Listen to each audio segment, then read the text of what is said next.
Welcome into the Football Guys Fantasy Football Show. It's the Week 6 Flex Show. We're talking about players that are either on the precipice of breaking out. They've already done it. Maybe you got to buy, sell, hold. What are you doing in fantasy football? But Dave Kluge and I are going to talk about 10 different players that have some really good storylines going on. Maybe something that people aren't seeing just yet. Dave, I know you've got some interesting ones here. Why don't you kick us off with your top storyline that you want to be following going into Week 6?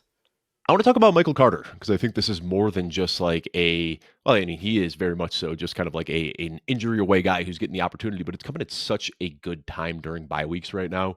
And I know there's a lot of injury away running backs that don't live up to the hype. And, we talked about Kamani Vidal and Hassan Haskins not being fully bought in with those guys, but Michael Carter looks like the real deal. I mean, he was the clear workhorse in this first game that he played. 39 snaps, 18 carries, 5 targets. That is great opportunities. Amari DeMercado, Bam Knight, they combined for 30 snaps, 7 carries, and 1 target. So less combined than Michael Carter got on his own. And we know Is what the this Cardinals something where want to you do. think is this something where you think that Carter is going to eat into Benson's workload when he comes back? I don't, but they're saying Benson is probably going to miss a little bit more time than the 4 weeks from Okay. IR. So 1 game missed already, 3 more missed, and then maybe another 1 or 2 after that. So, I mean, you're looking at a guy that I think you could plug in and week out as a high-end RB2 here. The Cardinals are 11th in rushing this year. We know this is what they want to do. They want to rush the ball as much as they can. And I got to be totally honest. Like, I wasn't super impressed with the film. Like, I dove in and I wanted to see things that really got me excited about Carter, and it's really not there. Like, he's a little bit undersized. He's got some decent, like, short area movements. He's quick, not fast. You hear that He's the about a lot same of guy these he's small always guys. been. Like, this isn't a brand new player. He's been in the league Right. for years now. Right. And I think what it really is, though, is that DeMercado, I think he's done. Like, after that fumble, like, I could see it going both ways. Like, I could see Jonathan Gannon saying, like, okay, I handled the situation terribly. Let's give him some extra run. But I think the more likely situation is that he's not going to get many touches. Bam Knight does everything Michael Carter does, but just like worse. Like, he's a little bit bigger, a little bit slower, not quite as quick. So, you look at some of these matchups coming up. The next 2 weeks are going to be pretty tough, but they got the Cowboys 3 weeks from now. They got the Seahawks 4 weeks from now. Those are both top 10 in fantasy points allowed to running backs. So, if you can wait, like, just, these next 2 weeks, I think you're going to be looking at kind of low end RB2 production, but I really like what he's got coming up over the next few weeks. And that's when injuries, bye weeks are really starting to hit us hard. So, Michael Carter is one of those guys I think a lot of people are trying to sell high on right now, and I'm just holding him, looking at kind of a free plug and play RB2 for the next month and a half.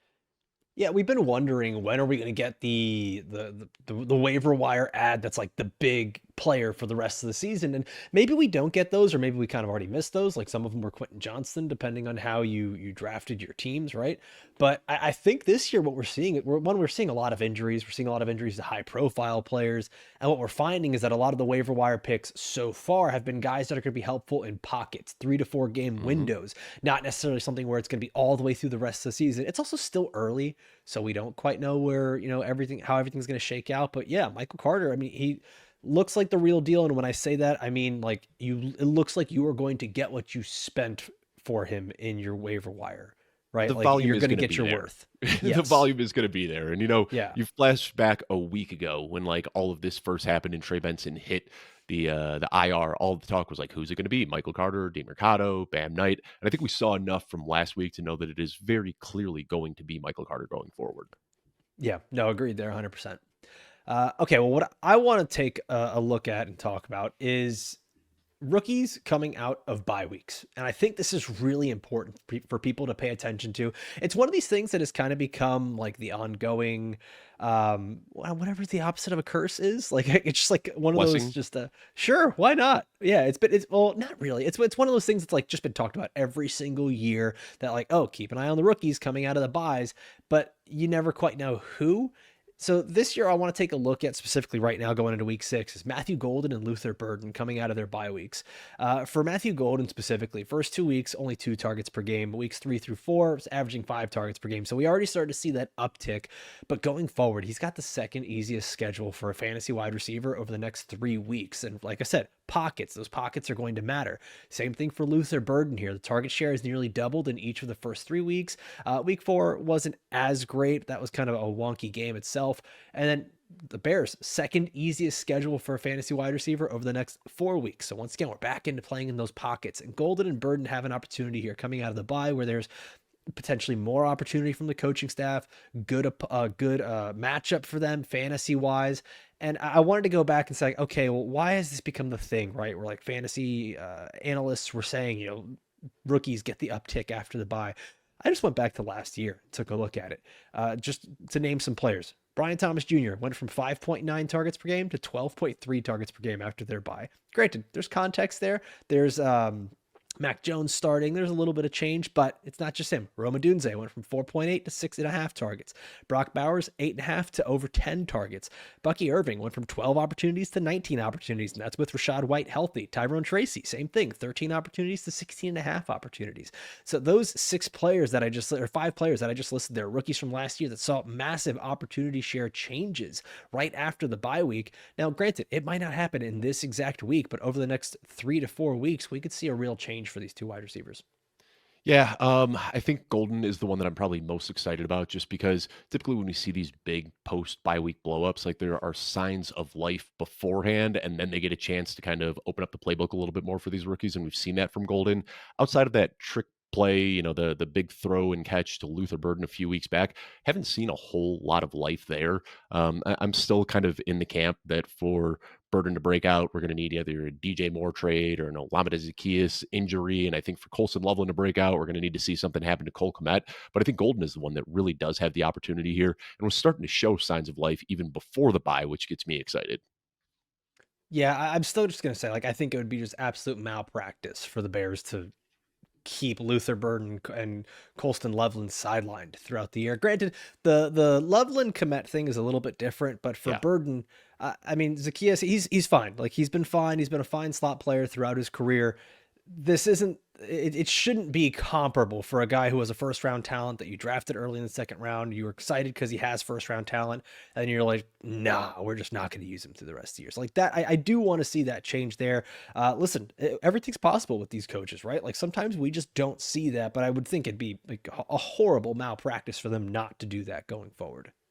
Yeah, I mean, it would be, but we've seen that before from this Right. this front office as well.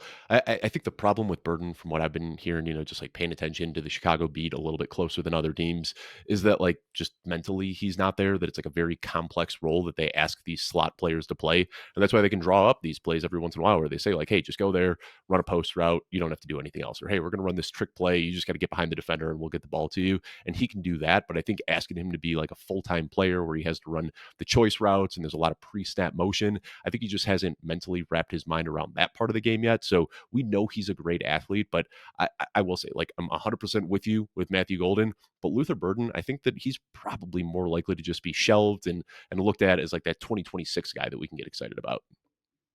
All right, Dave, give us your next player you want to talk about. All right. I don't even know how like actionable this one is, but I'm just gonna say it with my chest. I think Travis Hunter is a better wide receiver than Ryan Thomas Jr. BTJ, first round pick, big and fast, but he's got to prove himself to be a little bit of a one trick pony throughout his early NFL career so far. Last year, so much of his production came late in the year when Evan Ingram was out, Christian Kirk was out, Trevor Lawrence was out, and we just had Mac Jones out there just like throwing YOLO balls to him. And I think that's really where we got a little bit over our skis, just expecting that like he broke out and that's it. But this is such a different offense. Liam Cohen asks his receivers to do so much more.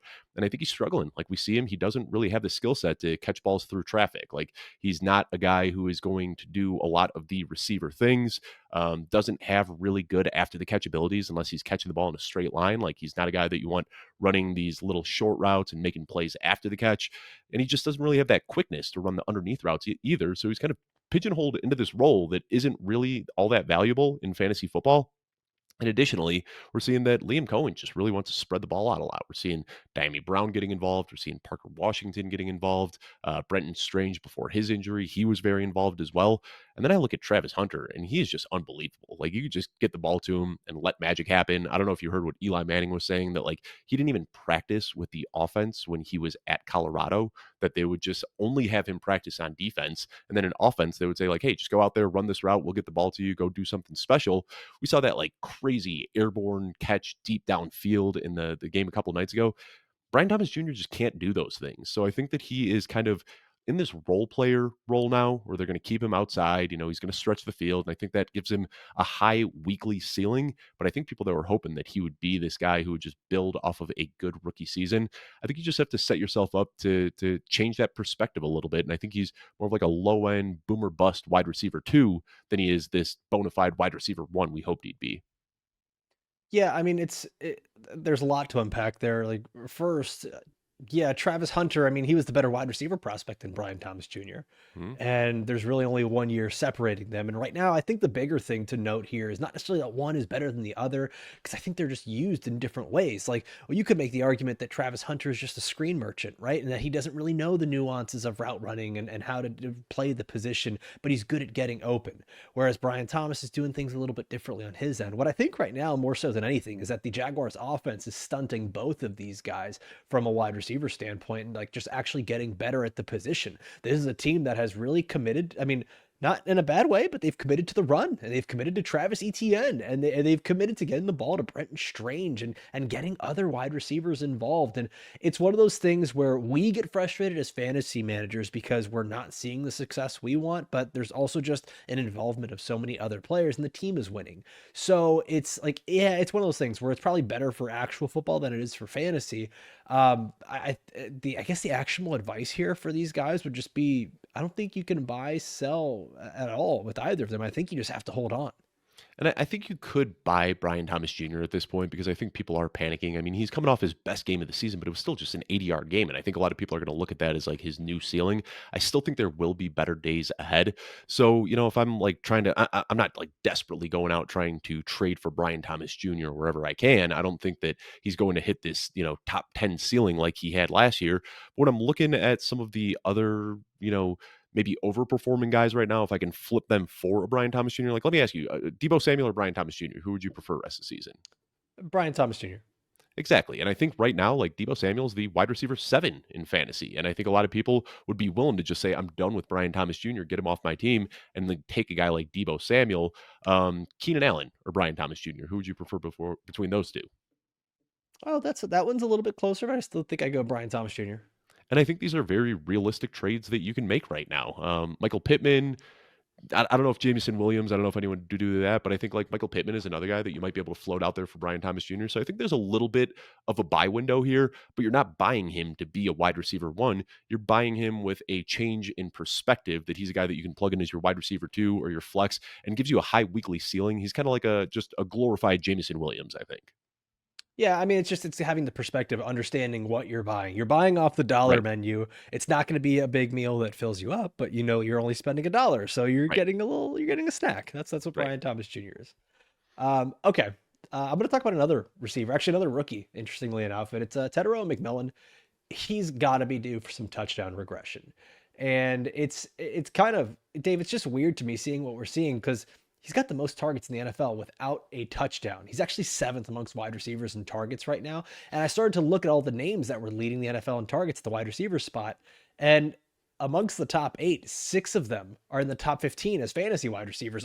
Pretty much everyone within that range is producing at a very high level. The only other guy in there in the top eight in terms of targets that isn't producing is a little bit closer to Tedero and McMillan is Chris Olave. And at least even he has a touchdown. So he's a little bit higher in terms of fantasy ranking at the moment for finishes.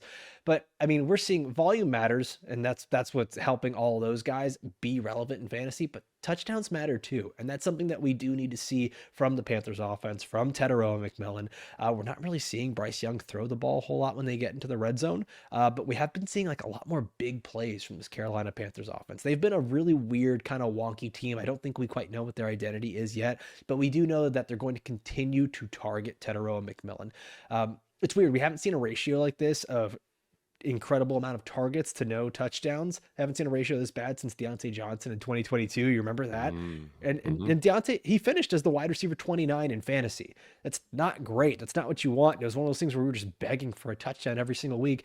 That's also very unprecedented that a player could get that many targets, not get a touchdown. To me, like I look at it and I say that's worst case scenario for Deontay Johnson, or excuse me, for Tedero McMillan. That is worst case scenario. Right now, he's a wide receiver 25. There are a lot of people who bought into him early in their fantasy drafts, and they are disappointed because they have the wide receiver 25 on their team. And maybe they're not looking at the targets. Maybe they're not looking at the Panthers offense. Maybe they're not looking at the schedule coming up ahead, the third easiest remaining strength of schedule for wide receivers for the rest of the season, especially those final 5 weeks of the season. It's the best stretch for any wide receiver, and that's when it's going to matter most for you. You're going to be getting Tedero McMillan at his best part of the year in your most necessary part of the year in the fantasy playoffs. So I love this. I still want to go out and buy Tedero McMillan if I can.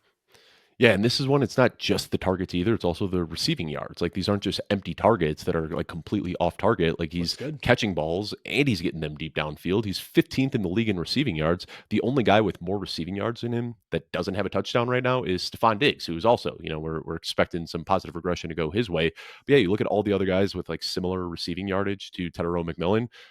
George Pickens within 6 yards of Tedero McMillan, he scored 5 touchdowns. Devontae Adams within 6 yards of Tedero McMillan, he scored 3 touchdowns. You look at Nico Collins, who is within 30 yards of Tedero McMillan, he's got 3 touchdowns. Like, everybody else is getting in the end zone except for McMillan. And with them playing up against Dallas this week, that is one of the worst offense or one of the worst pass defenses in the league. Granted, they did look a little bit better last week, but still not like looking at them as this scary offense by any means. This does feel like the week that McMillan finally gets in the end zone. And we've seen end zone shots too. Like, they've been drawing up fades to him. They've been trying to get him a touchdown. It just hasn't happened so far, but it will eventually. All right, let's go to the next one on here, Dave. What do you got for me? Darren Waller is a tight end one over the rest of the season. Okay. This is a crazy stat right now. And granted, it's a 2 week sample size, but Darren Waller is scoring just as many fantasy points per game as Jackson Smith Najigba. Just to, like, put into perspective how good he has been fantasy wise over the last couple of weeks.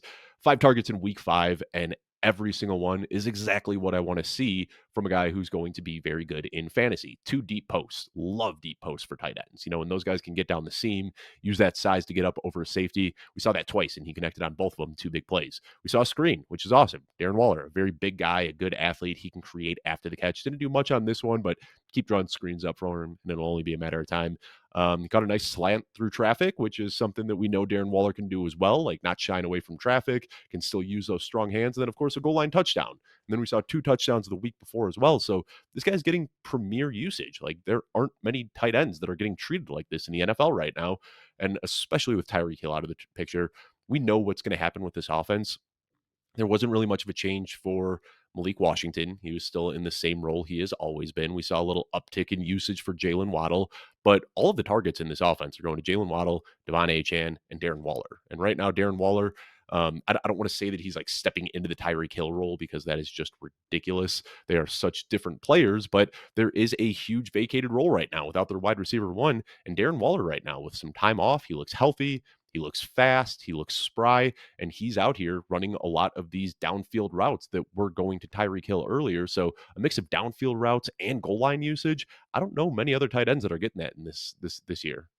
Yeah, I mentioned this a little bit last week, talking about like who to start, and it was Darren Waller at the tight end spot that he can be a streamer each week, and I think you're right. I think he's elevated from just being a streamer to just being a legit starter, and it's all of it has to do with just the targets that are vacant there in that offense. This is a team, the Miami Dolphins, that are passing the ball. We kind of knew they were going to pass, but like we didn't know how much they were going to keep passing once Tyreek Hill was out of the picture, and turns out they're just going to keep passing. Like they still remain one of the most pass heavy teams in the NFL.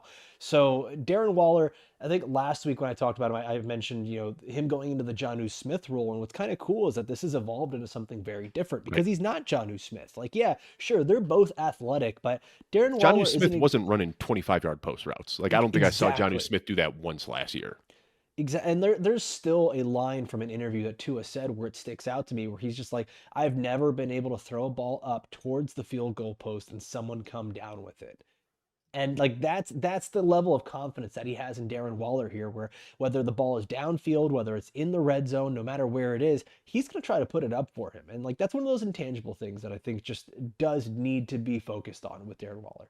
Yeah, I'm trying to think throughout Tua's entire career if he has ever had a guy Never. like that. Yeah, and like Nick Westbrook-Ikine is the closest I can think of. I mean, was there an overlap? I I think can't remember Gesicki. if there was an overlap with Gesicki. Yeah, that's exactly what I was gonna say. I think there was like 1 year with Gesicki, and it Yeah, was when they just stopped using him as a tight end like altogether. He was like the third one. That was supposed to be the year that he breaks out as a slot receiver, and it just didn't right. happen. He was getting used on the screens and stuff like that. So again, trying to put like an actionable spin on this. This is a wild question, and I can't believe I'm asking it. But who would you prefer for the rest of the season, Darren Waller or Travis Kelsey? So Darren Waller or Travis Kelsey? Darren Waller. I mean, I think we've seen what Travis Kelsey is, and honestly, just a bonus player. If you have Travis Kelsey, use the Taylor Swift album, Right. whatever hype that's going on right now, and sell Travis Kelsey. Because when Rasheed Rice gets back into that lineup, like I hate to say it, but based off of all the numbers from last year, it is over for Kelsey. Yeah, and I'm not even going to throw out like Mark Andrews, T.J. Hawkinson, Dallas Goddard because I think that Darren Waller is clearly ahead of those guys. I mean, this is much more of an indictment on like how bad the tight end market is as a whole right now. But like the big guys up top: Trey McBride, Tyler Warren, Jake Ferguson, Tucker Kraft, Brock Bowers, George Kittle, Dalton Kincaid. Like those guys, I want to hold on to. But outside of that, like I've got Darren Waller in the same tier as Sam Laporta, Hunter Henry, Kyle Pitts, Travis Kelsey, Dallas Goddard. I think we've seen enough at this point that like he's just somebody that you're plugging in and week out until we have reason not to. Yeah, I couldn't agree more there, man. All right, let's go to the next player on here. And I don't know what it is about my list of takeaways here, but I'm getting the rookie fever. And I think it's like once you start to see it, you start to believe it, and it's nice when some of these things start to pay off. But I think Ja'Cory Krosky Merritt is about to blow up. And I remember saying, hey, we need to pump the brakes on the hype in preseason. And then even after, a couple of big plays, it's like, well, he's really only doing one or two things here, but it's become consistent. And now it's become a thing where without Austin Eckler in the picture, the role of the Commanders running back has just evolved. It's changed. And I think we were all worried there was going to be a three-headed attack, and there was until someone broke free from the pack there. And it's been Ja'Cory Krosky Merritt who has broken free. He leads the NFL in yards per carry, leads in yards over expectation per carry, and rushing success rate. Like he is looking like an explosive play machine. Very similar, I think we've said this before, very similar to like Ken Walker, who can make those Mhm. explosive plays, but he's not getting as many of the negative plays here because the Commanders have a really good revamped offensive line going into this season. And mind you, he was doing all this, or like we kind of had a delay in the coming out party for Bill because you lose Jaden Daniels, you have Marcus Mariota in there at starting quarterback. All of a sudden, first week of Jaden Daniels back, we're looking at a very different player, a very different team. Last week, 16 touches on just 47% of the snaps. 70% of the backfield touches went to Ja'Cory Krosky Merritt. Chris Rodriguez and Jeremy McNichols, we keep seeing their roles decrease every week. When you go and look at their snap share, at their opportunity share, everything just continues to go down every single week. And I keep referencing strength of schedule because now we have some information on these teams. We kind of know more or less who we're going up against. Ja'Cory Krosky Merritt and the Commanders have the easiest remaining strength of schedule for any running back in fantasy. With the return of Jaden Daniels, this is an offense that should have more scoring opportunities. So it shouldn't just be big plays for Bill, it should actually be some touchdowns as well. And we talked so much a few years back about like the too high shell coverage and how that was just like changing the NFL. And defenses are still doing that. And we see this constant push pull between offenses and defenses trying to, throw a counter punch to whatever they're throwing at you. And what happened a few years back is, we saw these big explosive plays coming from Patrick Mahomes and Josh Allen and Joe Burrow. And defenses said, we got to stop these big plays because they're just absolutely killing us. So now defenses are playing in a lot more dime packages. And now we're seeing NFL teams, we talked about this earlier in the year, start to lean heavier on 12 personnel and 13 personnel, these jumbo packages where they're going to say, hey, if you're going to throw six cornerbacks out here, we're just going to run the ball down your throat and you're not going to be able to stop us.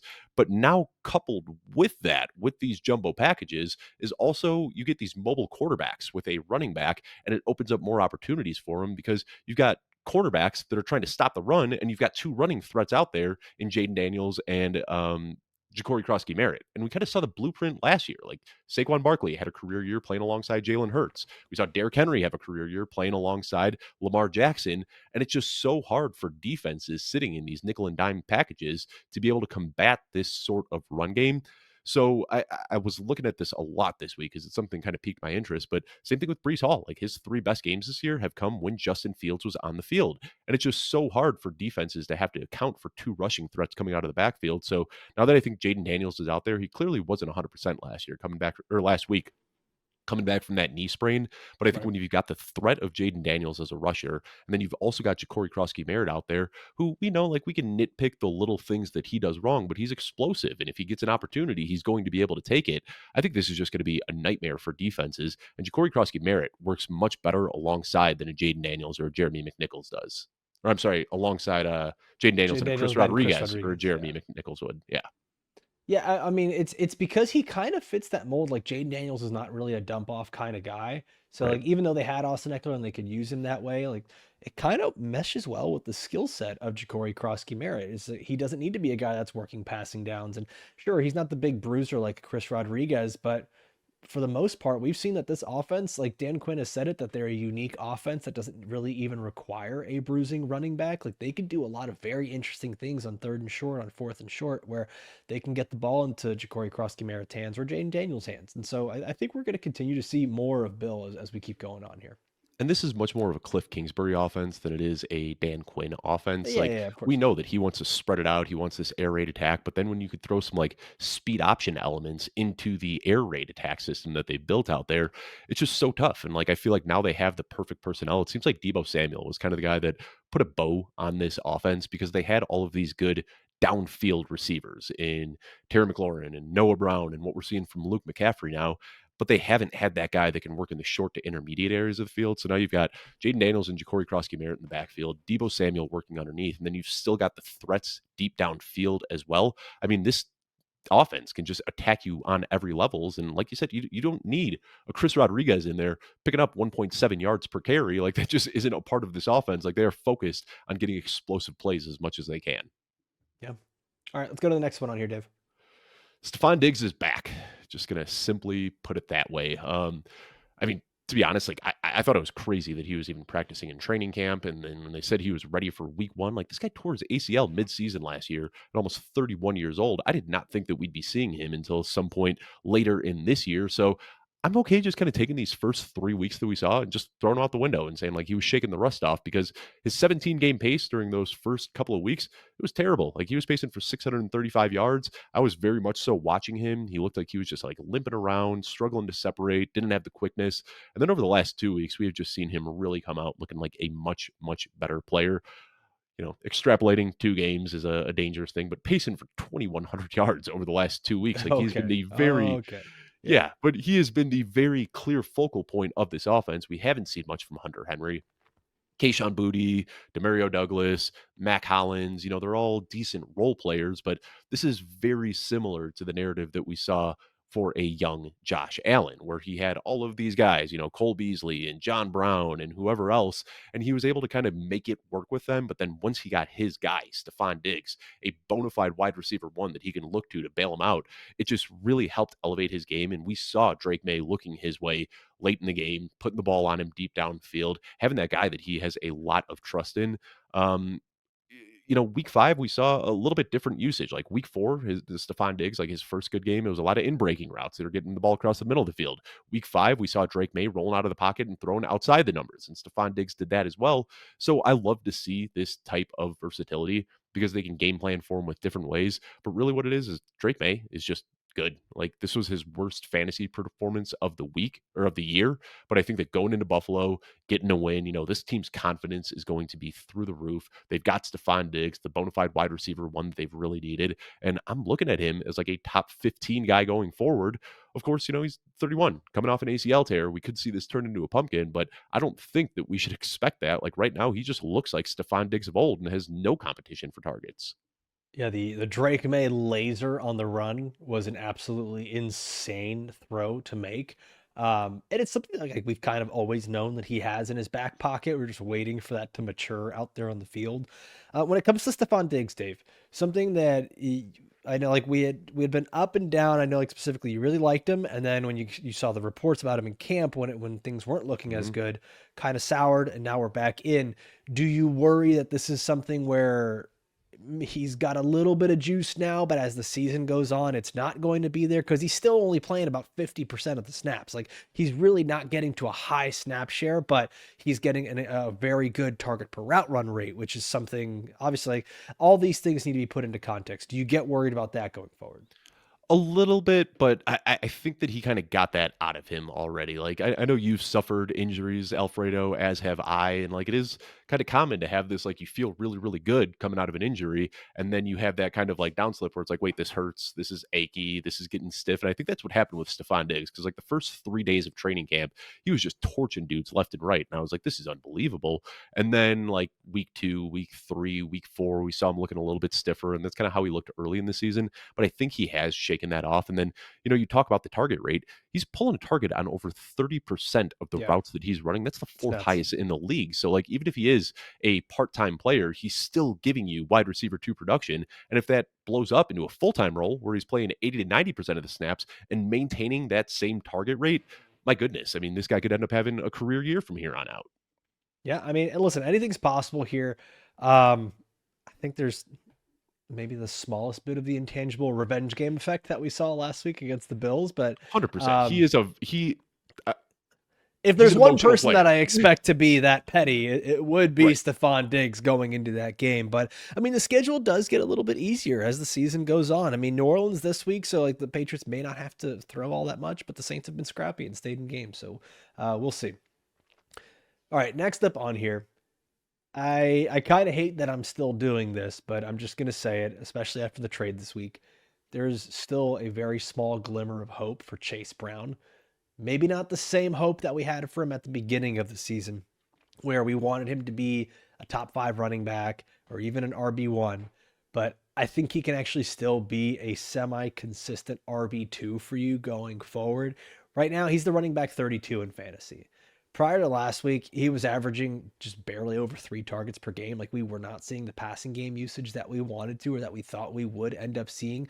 Now the Bengals trade for Joe Flacco, who's going to come in, and we've seen him do this in the past in his career, where he will target the running backs plenty. But especially this season on the Browns, on the Browns, who had a bad offensive line, he was targeting the running backs 8.5 targets per game, nearly 9 targets per game with the Browns. Guess what? He goes to the Bengals, who have an equally as awful offensive line. So what we're going to see a bit more here is going to be, yeah, Joe Flacco's not afraid to throw it deep. So you know what? You've got a little bit of life left here for Jamar Chase and for T. Higgins, who gets a little bit of a revitalization there as well. But I do think Chase Brown is a guy that we can consider here as being someone who's not totally dead yet for fantasy football.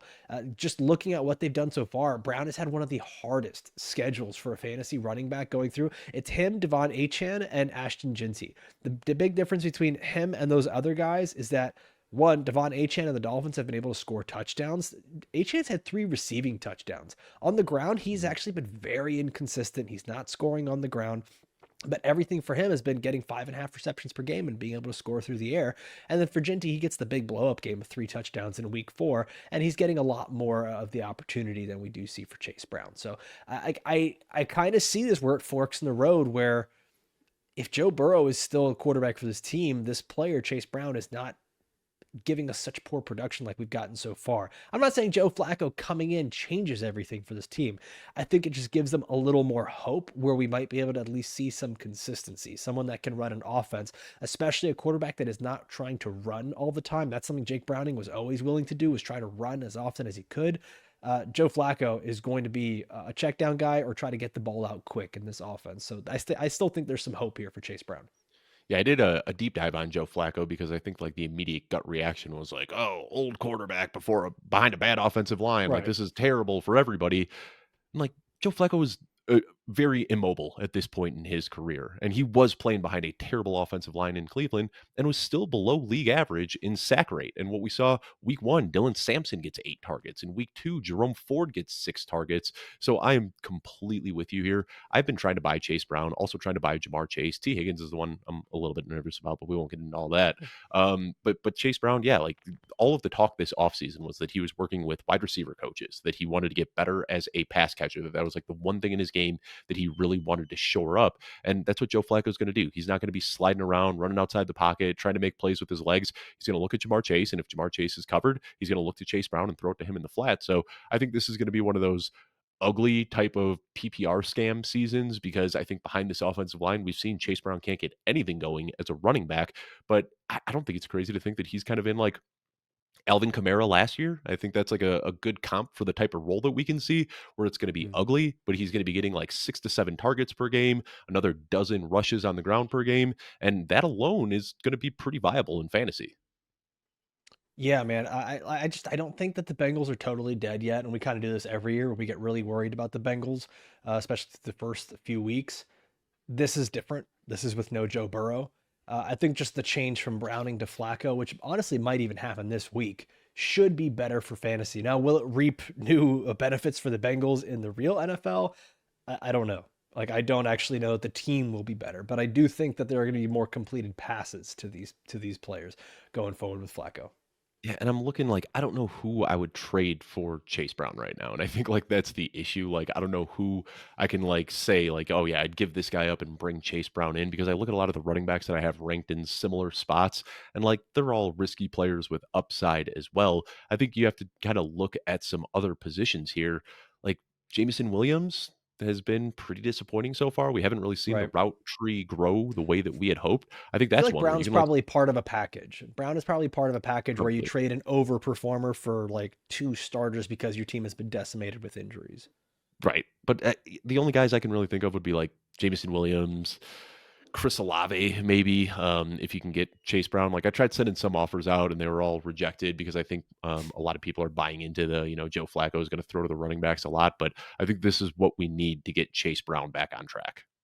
Yeah, I couldn't agree more. This is more of like a not necessarily buy, but to hold on to Chase Brown because I know that it's been one. If you drafted him, it's been impossible to trade him unless you were in a league with me where I was like happily trying to buy or stupidly, whatever word we want to use there. All right, Dave, let's go to your last takeaway for week 6. I think Derrick Henry is a matchup based RB2. And I know this is like maybe I'm just the guy falling on the sword because this happens seemingly every year that Derrick Henry gets off to a slow start. Somebody says, hey, Derrick Henry, the end is here. And then he blows up over the second half of the season. So if that happens, you're welcome, everyone. I'm the guy that's willing to take this one on the chin for y'all. But he was the RB1 in week one, looked like Derrick Henry, and everybody said, like, oh, the guy's an alien. This is what he does. Since then, in the 4 games that he's played, he is the RB35. And we all looked at week 5 as that, like, that was supposed to be the bounce back game. We've seen Derrick Henry feast against this Texans defense throughout his career. 15 carries for 33 yards. It's just not good.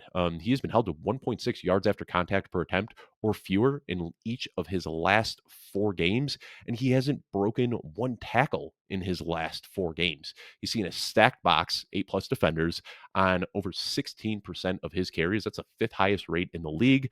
He's Is averaging that on the six season or is that just from on the last week? season. On the Okay. season, yeah. Averaging 6.9 defenders in the box. That's the fifth highest rate in the league. And a lot of this does have to do with Lamar Jackson not being in the picture. But even before Right. the Lamar Jackson injury, like Derrick Henry was struggling outside of that week 1 performance.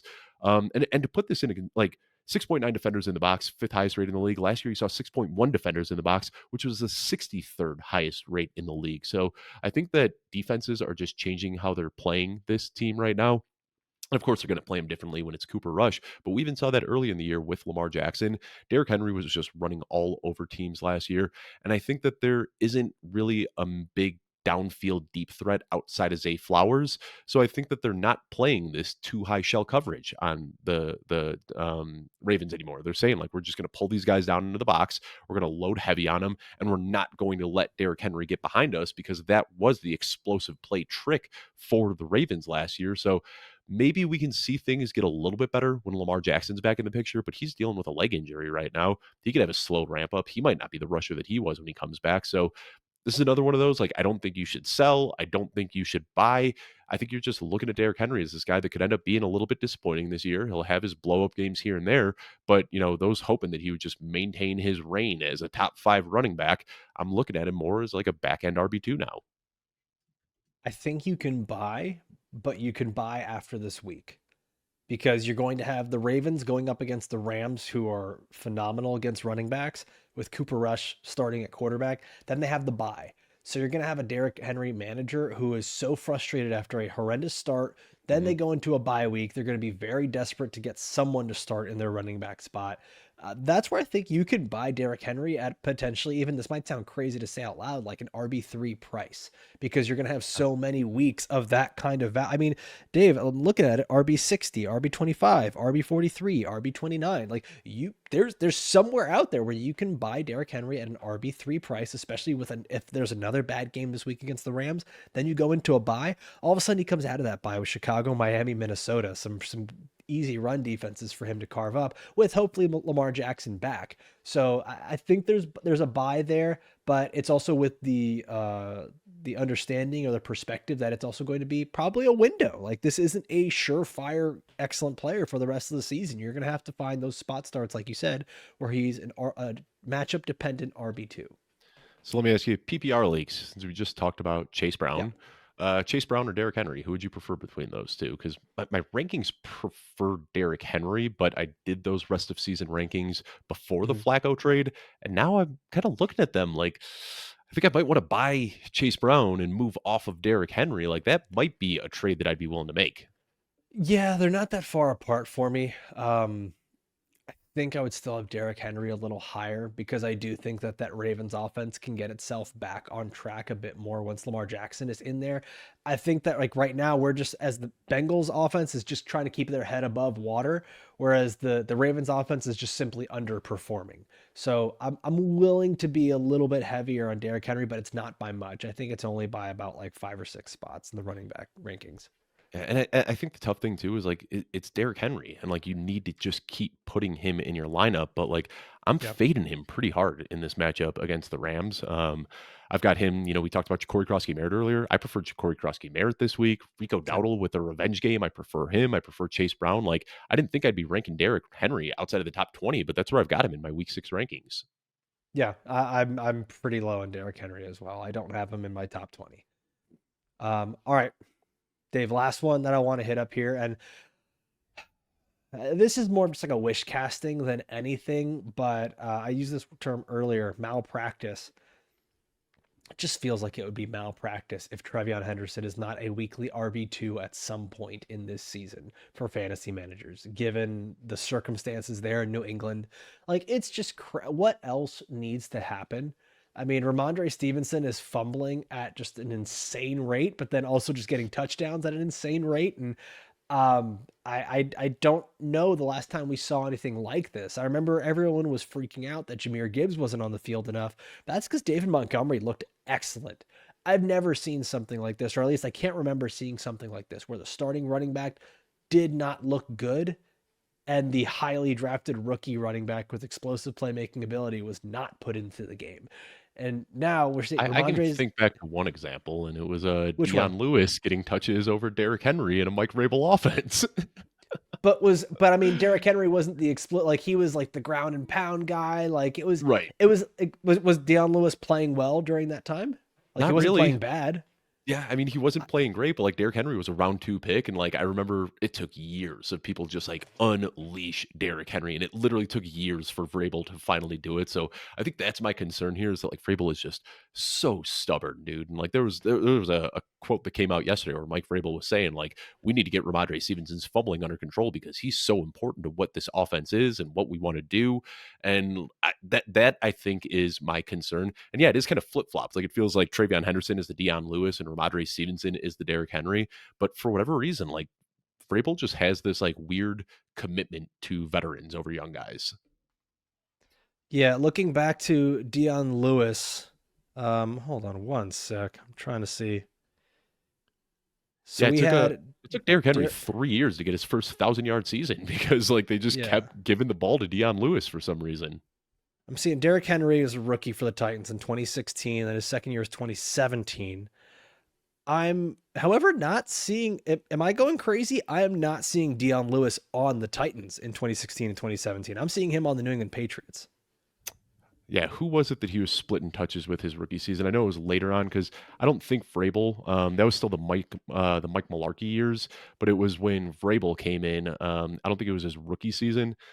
I don't know the exact year off the top of my head. I was pulling this out because I vividly remember it. Yeah, 2018 was Vrabel's first Yeah, year there. 2018 with Dion Lewis. And Dion Lewis, no, he wasn't rushing as well. He was in the threes in yards per attempt. Right. But that But he was still still had 2018. 155 carries that year when Derrick Henry, like year three, beast of a man, Derrick Henry, averaging 5 yards per carry, was still ceding 40% of his workload to Dion Lewis. Yeah, but I mean, like Derrick Henry's still 1,000-yard rusher, 12 touchdowns. Like, I'm not saying that's going to be Trevon Henderson. I'm saying like something's got to give within this backfield here, right? Like, I don't think that any coach in their sane mind can continue going forward with, yeah, we got to keep feeding Ramondre. This is what's going to win us games, and just absolutely not use Trevon. Even if they decide that Trevon needs to be the passing down guy, cool. Like, let him get that role. Because now with Antonio Gibson out for the season, workload should grow for both of these guys. Like last week, Trevon Henderson had more targets, more yards per carry than Stevenson as well. Stevenson leads the NFL in fumbles. Like, and I get Mhm. it. You want to stick with your guys. You want to be positive. You want to give a little bit of that positive reinforcement. Like, hey, he'll get it together. We need him. He's important, right? Like, you're never gonna. At least I wouldn't assume that a coach is gonna go out into the meeting and be like, yeah, that guy sucks. We're gonna bench him for sure. Like, no, you're gonna be positive with that guy because you're gonna need him at some point. If there's a Trevon Henderson injury, you need to rely on Ramondre Stevenson. So I get all that, but the way I look at it here for fantasy, Trevon Henderson, running back 37 right now in fantasy football, and that's in PPR. If you're trading for him, like this to me is the ultimate buy low. Like I don't think there's anyone else in that range of player in terms of like where they are valued right now in fantasy that could have such a high ceiling like Trevon Henderson and where he's at currently. Yeah, I'm with you. I mean, like we know he's a good player. It's just been I'm frustrating not that he banging the can't get on table the for field. this. But Like this is we not like a 10 out of 10 buy. right, and I think you buried the lead a little bit. Like Antonio Gibson, I think him being out of the picture is the big thing here because Yep. this was like a bizarre. Like it was they were splitting touches like 33, 33, 33. Like everybody was getting involved, and three's a crowd. Two, we can definitely manage. And we look at like a Kenneth Walker and Zach Charbonnet backfield. And that's one where we're just saying, hey, we're going to fire both of these guys up because this is a team that's going to score a lot. And all of the touches are going to these two guys. And I think that's where we're at now with Ramondre Stevenson and Trevon Henderson. Antonio Gibson was the one that was really kind of just throwing a wrench in this entire backfield. And I think this is how we should kind of look at this backfield now. Like Ramondre Stevenson is the Zach Charbonnet, Trevon Henderson is the Kenneth Walker. Ramondre Stevenson's going to get a lot of the goal line work. He's going to get a lot of the short down work, but you're going to see Trevon Henderson come in for those big plays and being able to do things like that. There was also a note that came out. I don't know if you saw this. The injury, the play that Antonio Gibson got injured on. There was a missed block from Trevon Henderson. So like we've got two issues, and it's like as a coach, do you want the guy who's consistently missing blocks, which has been the big problem with Trevon Henderson dating back to training camp, or do you want the guy that's consistently coughing up the ball? It's a rhetorical question because I don't know the answer. You don't want either of those guys. Like you want guys that can block and you want guys that hold on to the football. And it's kind of like, choosing your poison here. But yeah, I mean, it's bad right now. The fumbles are bad, but that's who Ramondre Stevenson is. He had more fumbles than any running back last year too. But for whatever reason, the coaching staff there just really likes him. It's such a strange thing for Trevon Henderson to be having these struggles with pass blocking in the NFL because this is something he did not struggle with in college at all. In He's fact, like he was one of the highest graded pass blockers yeah. last year in college and is now one of the lowest graded pass blockers in the NFL. And I get like it's a very different game, but hopefully he can get that figured out sooner rather than later because like that's a huge liability, especially when you've got a young quarterback that you're trying to develop. Like you don't want unabated edge rushers just teeing off on him. Yeah, listen. I don't think that we're going to see Trevon Henderson finish the year as a running back 37, and I think it's kind of that simple. I don't think it's going to be lower either. I think it's going to be much higher. I think it's going to be a guy who is a weekly running back two that you can plug into the offense, especially now. Like we don't know what's going to happen with the Patriots offense going forward. We don't. I mean, we kind of think it's going to be Stefon Diggs who's the lead target earner, but like even that is still kind of up in the air. Either way, I'm just excited about the Patriots offense. I think like they're actually pretty good despite all their running back struggles. So that's where I'm most intrigued. Yeah, Drake May, big riser for me in my rest of Yep. season rankings, despite the poor fantasy performance. This Patriots team is legit. I'm really Yeah. excited. I think that Vrabel is a good coach. They've got their quarterback. It seems like it's all starting to come together now. I'm excited to see what this team does over the second half. Yeah. Well, Dave, I think that's gonna do it for us, man. All the way through the week 6 or excuse me, the takeaways going into week 6 and the players that you can buy, sell, or hold. I want to thank everybody for being so patient with us and being able to move your schedules around. I've been very, very sick this week, so we moved this episode here to a different day. I appreciate it so much. And as always, I want to thank everybody for watching or listening all the way through. For myself, for Dave, for everyone here at Football Guys, thank you so much for watching. We'll see you next time. Adios.